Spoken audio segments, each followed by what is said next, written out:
প্রভু জগন্নাথের শ্রীচরণে আমার কোটি কোটি প্রণাম। জগন্নাথ প্রেমীদের আমার স্বাগত, অভিনন্দন এবং নমস্কার। ভক্তবন্ধু, রথযাত্রার সময় প্রভু জগন্নাথ দাদা এবং বোনকে নিয়ে মাসির বাড়ি যান। বাড়িতে ছেড়ে দিয়ে যান মা লক্ষ্মীকে। তাতে মা লক্ষ্মীর রাগ হয়, কেননা উনাকে কিন্তু উনি ছেড়ে দিয়ে গেলেন। সেই রাগ থেকে ঝগড়ার সূত্রপাত হয়। গত সপ্তাহে আমি একটি ভিডিও বানিয়েছিলাম এই লক্ষ্মী নারায়ণ ঝগড়া উপর। তার প্রথম অংশ আমার বলা হয়েছে সেই ভিডিওতে, আর আজকের ভিডিও সেই ভিডিওর অবশিষ্টাংশ। তাহলে চলুন শুরু করি ভিডিওটি। যাত্রা শেষ হবার পর তিন ঠাকুর এবারে এগোলেন শ্রীমন্দিরের সিংহদ্বারের দিকে। আগে চলেন প্রভু বলভদ্র, মাঝে মা সুভদ্রা ও সর্বশেষে জগতের নাথ প্রভু জগন্নাথ। সিংহদ্বারের কাছে পৌঁছে তারা দেখল সিংহদ্বারের দরজা ভিতর থেকে বন্ধ আছে।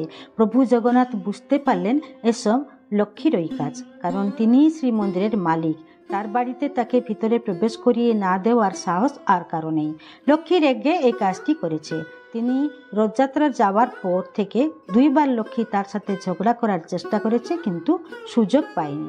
এবারে তিনি যখন তার শ্রীমন্দিরে ঢুকছেন, লক্ষ্মীর সাথে মুখোমুখি হতে হবে। এবারে লক্ষ্মী আর যে তাকে ছাড়বে না তা তিনি বেশ হৃদয়ঙ্গম করলেন এবং মনে মনে ভাবলেন, কেন যে তিনি লক্ষ্মীকে বিয়ে করলেন, এই স্ত্রী জাতির কথা না বলা ভালো। বিধাতা যে এই স্ত্রীকে কেন সৃষ্টি করলো, একটু যদি কিছু তাকে বলা হয়তো ও তার মুখটা অনেক বড় করে বসে থাকবে, আর একটু আকট করে যদি বলা হয় আত্মহত্যা করে দেবে। এই জগৎ সংসারের স্বামীরা বারে বারে অপমানিত হচ্ছে। সাধারণ স্বামীদের কথা ছাড়ো, আমি জগৎ স্বামী হয়ে আমার যে অবস্থা। ভক্তদের কৃতার্থ করার জন্য আমি নীলাদ্রি বীজে এত বড় জাত রচনা করেছি। আমার কি অবস্থা দেখো। আমি একটু মায়ের বাড়ি গেলাম, আমার পিছনে কতবার দৌড়াচ্ছে, আমাকে কত সন্দেহ। যদি বাড়ি ফিরলাম তো রাস্তার উপর ভক্তদের সামনে আমার কি অবস্থা। এবারে মহাপ্রভু স্থির করলেন লক্ষ্মী যখন রেগে আছে, এবারে নিজের তরফ থেকে আপোষ মিটমাট করতে হবে। মহাপ্রভু চাটুবাক্যে বেশ পারঙ্গম, তাই দরজার এপাশ থেকে শুরু করলেন, আরে লক্ষ্মী, তুমি জানো তোমাকে 9 দিন না দেখে আমার মনে হচ্ছে যেন 9 বছর হলো তোমাকে দেখিনি। আমার মুখে আর সে প্রভা নেই। আমি কালো কাঠ হয়ে গেছি, আমার শরীরে শক্তি নেই, আমি নিজেকে দুর্বল মনে করছি, আর হাঁটতে পারছি না। কেন জানো, আমি 9 দিন হলো তোমার হাতের রান্নাও খাইনি, আর তোমায় 9 দিন হলো দেখিও নেই। তুমি অযথায় আমার উপর রাগ করছো। এবারে দরজা খোলো, আমি তোমার শ্রীমুখ একটু দেখি। প্রভুর চাটুবাক্য শুনে মা লক্ষ্মী রাগে কম্পমান হয়ে দরজার ওপাশ থেকে বললেন, তুমি তো প্রভু ত্রিলোকের ঈশ্বর, তুমি তো গিয়েছিলে রাসলীলা রচার জন্য। তোমার রাসলীলা কি শেষ হলো? আমার এই ভাঙ্গা কুড়ে ঘরে তুমি কেন এসেছো প্রভু? তুমি জগতের নাথ জগন্নাথ। আমার এই ভাঙ্গা ঘরে এলে দুনিয়ার চোখে তুমি ছোট হয়ে যাবে, অপমানিত হবে। আমার মতো এই দিনহীন পতিতার কাছে তোমার আসা উচিত হয়নি। তুমি যাও, যেখানে গিয়েছিলে সেখানেই যাও। আর হ্যাঁ, যাওয়ার সময় তোমার বোনকেও নিয়ে যাও। তোমাদের 2 ভাইয়ের বোনের উপর কোনো আকট নেই কি শাসন নেই। স্বামী অর্জুনকে ছেড়ে তোমার বোন বিয়ের পর বাবার বাড়িতে থাকে।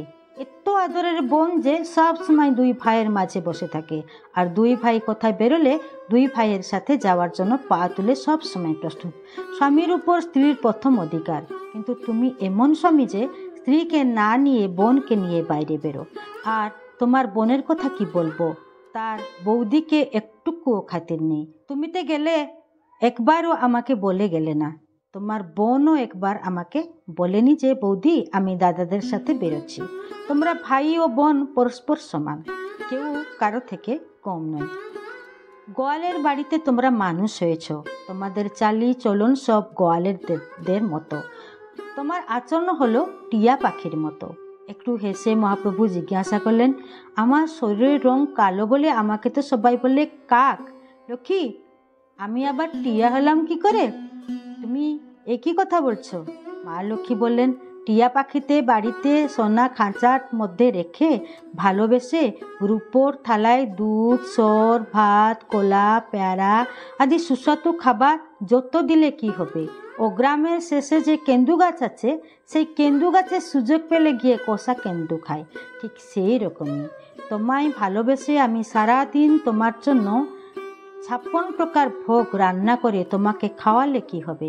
তুমি তোমার মায়ের হাত থেকে ছাই লাগানো সেই পোড়োপিঠা না খেলে তোমার হয় না। সেই পোড়োপিঠা খাওয়ার জন্য তোমাকে মায়ের বাড়ি যেতেই হয়।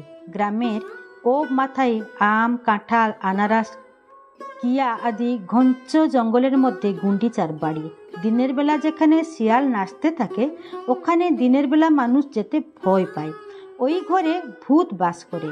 আমার এত সুন্দর শ্রীমন্দিরে তোমাকে দর্শন করার জন্য স্বর্গ থেকে দেবদেবী আসেন। প্রভু, তুমি কোন ঠাকুরের দর্শন করার জন্য গুন্ডিচা মন্দিরে গিয়েছিলে?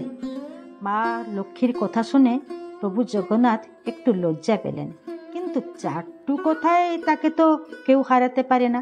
তিনি একটু হেসে বলতে শুরু করলেন, আরে লক্ষ্মী, তুমি আমাকে অযথাই সন্দেহ করছো। তুমি কি মনে করছো আমার আর কারো সাথে সম্পর্ক আছে? তোমার ছাড়া আমার আরও কারো সাথে কোনো সম্পর্ক নেই।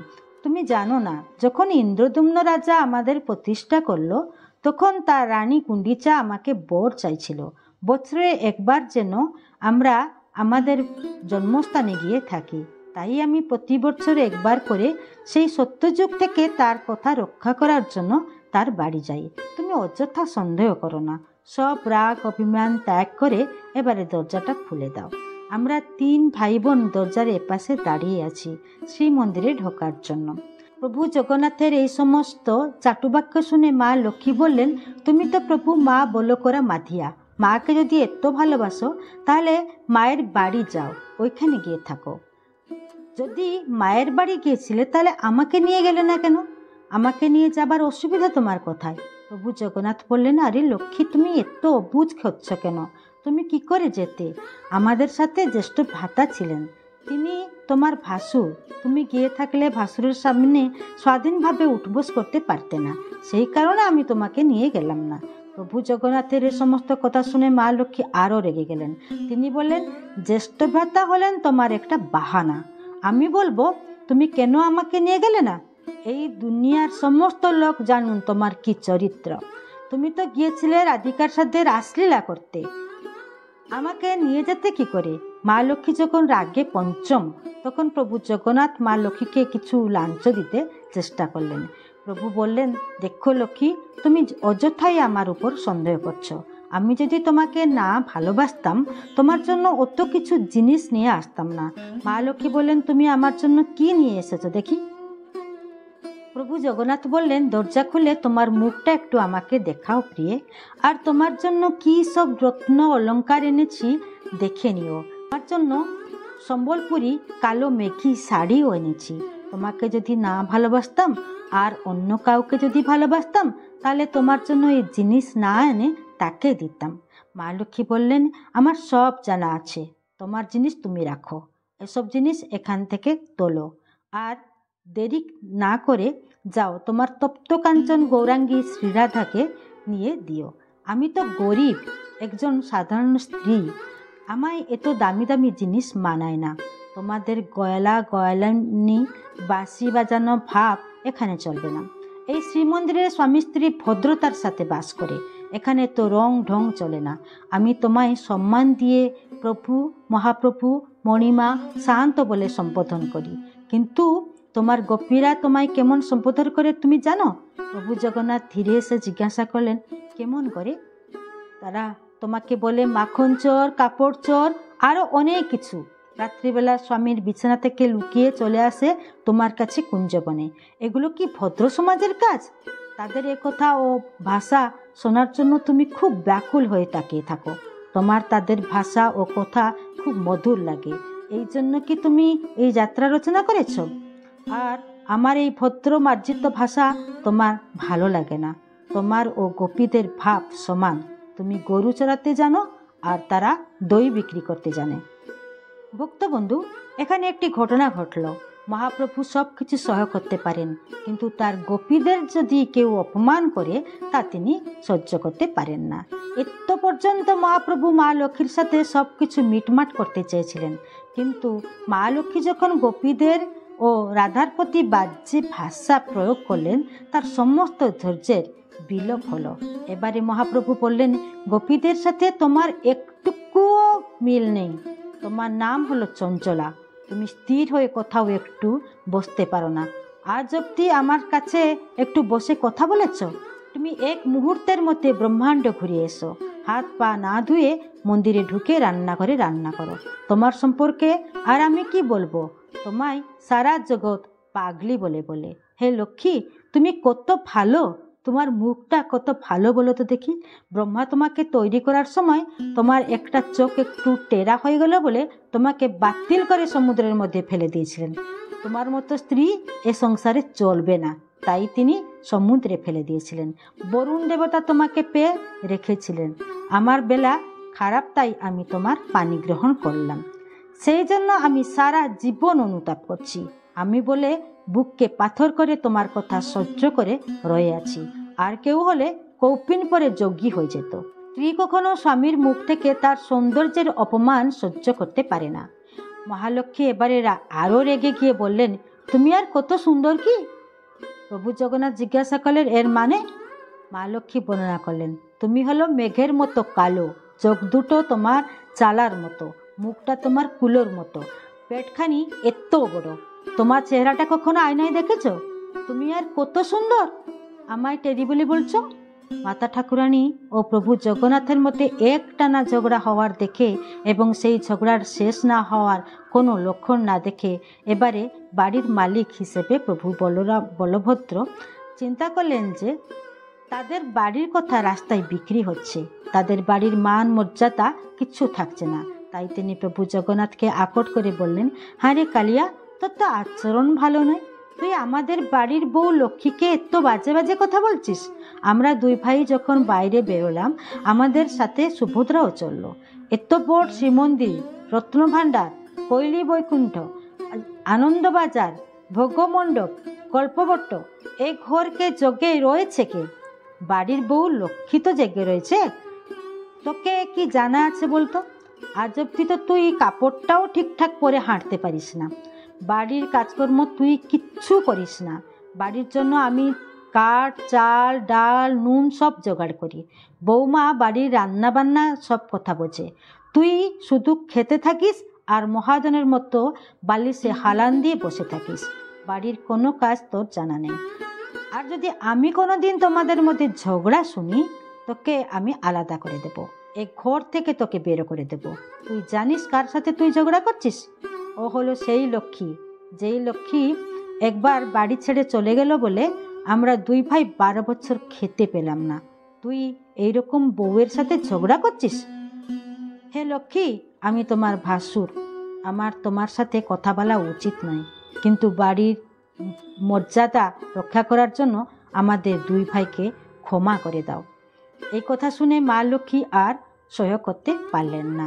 ভাসুর বলে কথা, তিনি বড় হয়ে তাকে ক্ষমা ভিক্ষা করবেন? তাই মাথায় তাড়াতাড়ি ঘুমটাটা আর একটু টেনে দিয়ে বললেন, দাদা আমার ভুল হয়ে গেছে। মা লক্ষ্মী তার সখীদের বললেন, তাড়াতাড়ি করে দরজাটা খুলে দাও, ভাসুর আমার পূজাস্পদ, অনেকে আমি অতক্ষণ বাইরে দাঁড় করিয়ে রেখেছি, আমার ওটা বিরাট অপরাধ এবং অন্যায় হয়েছে। সখীরা দরজা খোলার মাত্রে মা লক্ষ্মী দূর থেকে সাষ্টাঙ্গ প্রণাম করলেন ভাসুর বলভদ্রের উদ্দেশ্যে। ঠিক সেই মুহূর্তে সখীরা প্রভু বলভদ্র ও মা লক্ষ্মীর মাঝখানে পর্দা ফেলে দিল। মা লক্ষ্মী ভাসুরকে দেখবেন না, আর প্রভু বলভদ্র ভাই বউকে দেখবেন না। প্রভু বলভদ্রের পিছনে চলছিলেন প্রভু জগন্নাথ। মা লক্ষ্মী দরজার বাম সাইডে দাঁড়িয়েছিলেন। সেই সুযোগে প্রভু জগন্নাথ মা লক্ষ্মীর মুখের মধ্যে ঢুকিয়ে দিলেন সঙ্গে আনা একটা বড় রসগোল্লা। মা লক্ষ্মী আর কোনো কথা বলতে পারলেন না, একটু হেসে দিলেন। প্রভু জগন্নাথ মুচকে মুচকে হাসছিলেন। এরপর প্রভু জগন্নাথ তার মহাবাহু বিস্তার করে মা লক্ষ্মীকে মহা আলিঙ্গন করলেন। এই দৃশ্য দেখে চারদিকে শঙ্খ বেজে উঠল, সবাই বলে উঠল, হরি বল, হরি বল। দেবদেবীরা আকাশ থেকে পুষ্পবৃষ্টি করল। আমাদের চ্যানেলে এই লক্ষ্মীনারায়ণ ঝগড়া এইখানেই শেষ হলো। আমাদের এই ভিডিওটিতে যদি আপনাদের ভালো লেগে থাকে এবং এই রকমই ভিডিও দেখার জন্য আমাদের এই চ্যানেলটিকে সাবস্ক্রাইব করার জন্য অনুরোধ রইল। জয় জগন্নাথ।